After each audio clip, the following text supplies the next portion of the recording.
డబ్బు, అనారోగ్యం, ఉద్యోగం, వ్యాపారం, అప్పులతో బాధపడుతున్నారా? మీకోసమే launch your future programme. Hi viewers, welcome back to our channel. ప్రస్తుతం మనతో ఉన్నారు మొమెంటమ్ ఇన్వెస్టర్ వినోద్ కుమార్ గారు. నమస్తే సార్. నమస్కారం అండి. సార్, కష్టపడి సంపాదించడం అనేది ఒకప్పుడు మాట, ఇప్పుడు అంతా ఏంటంటే ట్రెండ్ మారిపోయింది. స్మార్ట్గా ఇప్పుడు ఆలోచిస్తున్నారు.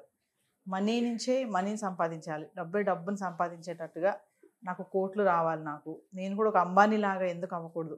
చిరుద్యోగుల గురించి మాట్లాడుకుంటే, మనం చిన్న చిన్న ఉద్యోగాలు చేసే వాళ్ళ గురించి మాట్లాడుకుంటే, నేను కూడా కోట్లు ఎందుకు సంపాదించలేను, అంబానీ అంత రిచ్గా నేను అవ్వలేనా అంటే, అలాంటి మ్యూచువల్ ఫండ్స్ ఏమైనా ఉన్నాయా సార్? అంటే రిస్క్ లేకుండా, రిస్క్ కూడా ఉంటాయి, ఆ రిస్క్లు అనేవి ఎలా ఉంటాయి? జనరల్గా ఏంటంటే, ముందర మనం ఒక బిజినెస్, ఒక జాబ్ చేసి ఆ అమౌంట్ని ఒక ప్రాపర్టీ కొనుక్కోవడం, బంగారం కొనుక్కోవడం, కొంత ఫిక్స్డ్ డిపాజిట్లో పెట్టుకోవడం, ఇది పద్ధతిగా ఉండేది. బట్ రాను రాను మన అవసరాలు పెరుగుతున్నాయి, జనాలు స్మార్ట్ అవుతూ ఉన్నారు, కొత్త ఇన్స్ట్రుమెంట్స్ వస్తున్నాయి. మీరు చూసారు crypto currency, right, alternative investment funds, ఇలాంటి ఎన్నో రకాల న్యూ స్కీమ్స్, న్యూ ఆపర్చునిటీస్ కనపడుతున్నాయి మనీ ఎర్న్ చేయడానికి. ఈ విషయాలు తెలుసుకొని వాడు నష్టపోతున్నారు. తెలుసుకున్నవాడు ఎలా పెట్టాలో నేర్చుకొని తెలుసుకున్నవాడు మాత్రం బాగుపడుతున్నాడు. సో మనం చేయాల్సింది ఏంటంటే, ఫస్ట్ తెలుసుకోవడం ఇలాంటి ఆపర్చునిటీస్ ఏమున్నాయి.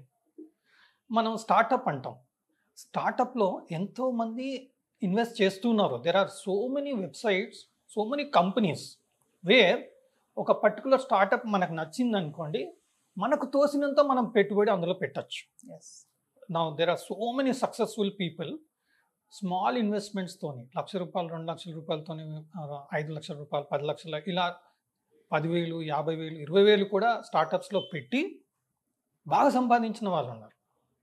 కాబట్టి మనకు కావాలేంటి, రిస్క్ తీసుకునే ఎపిటైట్ మనం పెంచుకోవాలి. సార్, నా దగ్గర ఉన్న ఫండ్ అంతా నేను రిస్క్ తీసుకుంటే రేపు ఏదన్నా నష్టం అవుతే పరిస్థితి ఏంటి అనేది అందరికీ వచ్చే డౌట్. మనం ఏదో సంపాదించుకున్నాం, లేదా మన పూర్వీకుల నుంచి వచ్చిన అమౌంట్ ఉంది, లేదా ప్రాపర్టీస్ ఉన్నాయి, వీటిని నేను గ్రో చేయలేకపోతున్నాను, అంత ఖర్చులకే వాడుతున్నాను, ఇలాంటి ఇష్యూస్ లేకుండా మనం చేయాల్సింది ఏంటంటే, ఫస్ట్ అవగాహన ఏర్పరచుకోవడం ముఖ్యం. దాని మీద ఒక 3 నెలలు, 6 నెలలు, సంవత్సరం కసరత్తు చేయడంలో తప్పేం లేదు. ఎంత మనం రీసెర్చ్ చేస్తే అంత ఆపర్చునిటీ వస్తుంది. ఈరోజు మనం రిమోట్ ఏరియాస్లో కూడా ఇంటర్నెట్ ఉంది, రిమోట్ ఏరియాస్లో కూడా పాఠాలు వెళ్తున్నాయి ఆన్లైన్లో. సో అందరికీ అన్ని విధాలుగా సదుపాయాలు మాత్రం ఉన్నాయి, అన్ని ఉన్నాయి ఫెసిలిటీస్. సో మనం చేయాల్సింది కొంత సమయం మంచి ప్రోగ్రామ్స్ మీద, మంచి ట్రైనింగ్ సెషన్స్ మీద, ఫైనాన్షియల్ ఆస్పెక్ట్స్ మీద అవగాహన ఏర్పరచుకుంటే ఒక ధైర్యం అనేది వస్తుంది. ఇప్పుడు మనం కొన్ని మ్యూచువల్ ఫండ్స్ చెప్తున్నాం, కొన్ని స్టాక్స్ చెప్తున్నాం, కొన్ని ఆపర్చునిటీస్ చెప్తున్నాం. ఎలా వస్తుంది అంటే, వాటి మీద మనం చేసిన రీసెర్చ్, వాటి మీద మనం పెట్టిన పెట్టుబడి, వాటి మీద చూస్తున్న రిజల్ట్స్ వలన ఒక ధైర్యం వస్తుంది. మనం పెట్టిన ఒక ETF ఇన్వెస్ట్మెంట్స్ అవన్నీ ప్రీవియస్ వీడియోలో కూడా మనం షేర్ చేయడం జరిగింది. ఎందుకు అంటే, ఇందులో రిస్క్ ఉన్నా మనం తగిన రీతిలో పెడుతున్నాం కాబట్టి మంచి రిటర్న్స్ వస్తుంది. రిస్క్ ఇన్వెస్ట్మెంట్స్ చేస్తేనే హ్యూజ్ రిటర్న్స్ వచ్చే అవకాశం ఉంటుంది. బట్ రిస్క్ చాలా అవుతుంది కదా అన్నప్పుడు మనం చేయాల్సింది ఏంటి, డైవర్సిఫికేషన్. మనం 10 పెట్టామనుకోండి, 10కి 10 లాస్ అయ్యే అవకాశం చాలా తక్కువ, రేర్. అంటే మన జాతకం బాగాలేకపోతే మనం ఏం చేయలేము. బట్ హవెవర్ అలాంటి సిచ్యువేషన్ అనేది చాలా రేర్.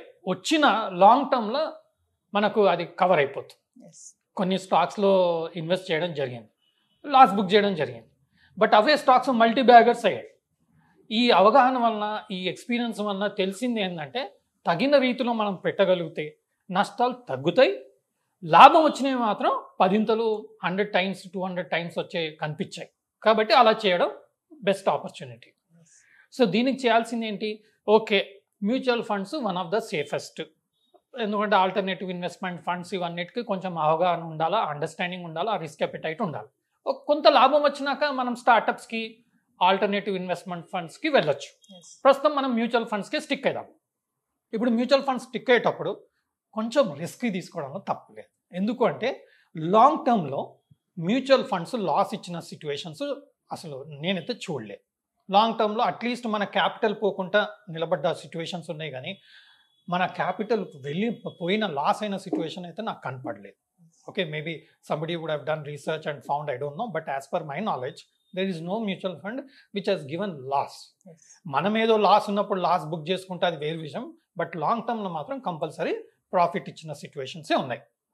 సో ఇప్పుడు మనం ఏం చేయాలా, ఒక 3-4 మంచి మ్యూచువల్ ఫండ్స్ తీసుకొని డైవర్సిఫై చేసుకొని ప్రతి నెల చేసుకోవచ్చు. మన దగ్గర ఆల్రెడీ సేవ్డ్ అమౌంట్ ఉంది, Yes. లంసం పెట్టేసుకోవచ్చు, మార్కెట్ పడ్డప్పుడు ఇంకొన్ని యాడ్ చేసుకోవచ్చు.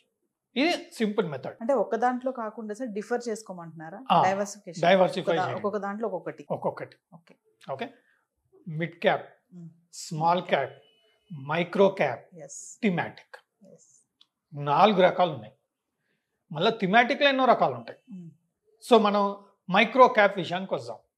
మైక్రో క్యాప్ అంటే ఏంటంటే మీకు చాలా తక్కువ మార్కెట్ క్యాప్. చాలా మందికి ఏంటంటే పెన్నీ స్టాక్స్ అంటాం. ఎస్.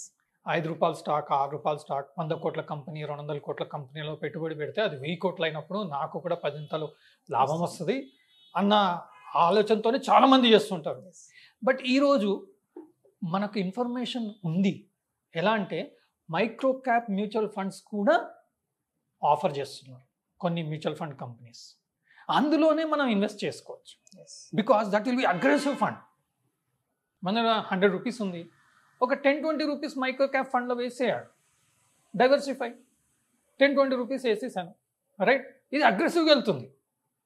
ఇంకొక విషయం, చాలామందికి స్మాల్ కంపెనీస్ని ₹5, ₹10 స్టాక్స్ని ఐడెంటిఫై చేయడం చాలా టఫ్ అందరికీ. ఎస్. ఎందుకంటే డేటాబేస్ ఉండదు, ఇన్ఫర్మేషన్ అవైలబుల్ ఉండదు, ఉన్న దాంట్లో క్లారిటీ ఉండదు. అదే మ్యూచువల్ ఫండ్ వాళ్ళు అనుకోండి, 1000 కోట్లు, 2000 కోట్లు, 500 కోట్లు పెట్టుబడి పెడతారు కాబట్టి they have the access to the management. Yes. They can go and talk to the management, they can go and see the facilities. మనలాంటి వాళ్ళకు మనం కంపెనీలలో వెళ్ళలేము, అది ఎక్కడో ఉంటుంది, మనం చూడలేము, మనకు విషయాలు తెలియదు. అలాంటప్పుడు ఈ మైక్రో క్యాప్ ఫండ్స్ వాళ్ళు ఏ కంపెనీస్లో ఇన్వెస్ట్ చేస్తున్నారు? One of the mutual fund yesterday I was watching, small stocks, almost 250 stocks ఉన్నాయి ఆ ఫండ్లో. అందులోకి వెళ్ళి మనం రీసెర్చ్ చేసుకుంటే ఇండివిజువల్గా కూడా మనం ఆ స్టాక్స్లో ఇన్వెస్ట్ చేసుకోవచ్చు. ఎందుకంటే మ్యూచువల్ ఫండ్ వాళ్ళది ఏమవుతుందంటే 250 స్టాక్స్ వాళ్ళు ఇన్వెస్ట్ చేసినప్పుడు యావరేజ్ అవుట్ అవుతుంది రిటర్న్స్. ఎస్. అదే మనం ఒక 3-4 స్టాకులు ఐడెంటిఫై చేసి పెట్టామనుకోండి, అందు ఒక్క సక్సెస్ అయినా కానీ 100 times 200 times అవుతుంది. మన Hyderabad base Premier Explosives company చూడండి, ₹30, ₹50 ఉన్న stock. I'm talking about long back. Yes. Today, it is ₹4,150. Even if you had ₹300, ₹400 invested that time, today it is worth ₹20,000. That is the amount of return on a long-term basis you get in stocks. Yes. The same way, if you invest in micro-cap mutual funds, you should get better returns, right? So, micro-cap, aggressive funds, risk funds, diversify them, find out some good stocks in that, put in that. ఇప్పుడు వచ్చిన లాభాలతోని alternative investment funds అంటే ఏంటి, startups అంటే ఏంటి, Yes. ఒక్క startup success అయిందనుకోండి 100,000 times, 100 times, 500 times will get returns. There are so many successful cases. But అన్ని startups success అవుతాయని కాదు, 100లో ఒకటి సక్సెస్ అవుతుంది. Yes. దాన్ని మనం ఐడెంటిఫై చేయడం కష్టం. ఒక 5-10 ఇట్లోనే వేస్తాం, ఒకటి సక్సెస్ అయినా మనకు మంచి రిటర్న్స్ వస్తుంది. హౌఎవర్ మనకు మ్యూచువల్ ఫండ్స్లో లాంగ్ టర్మ్లో లాస్ వచ్చే అవకాశం తక్కువ.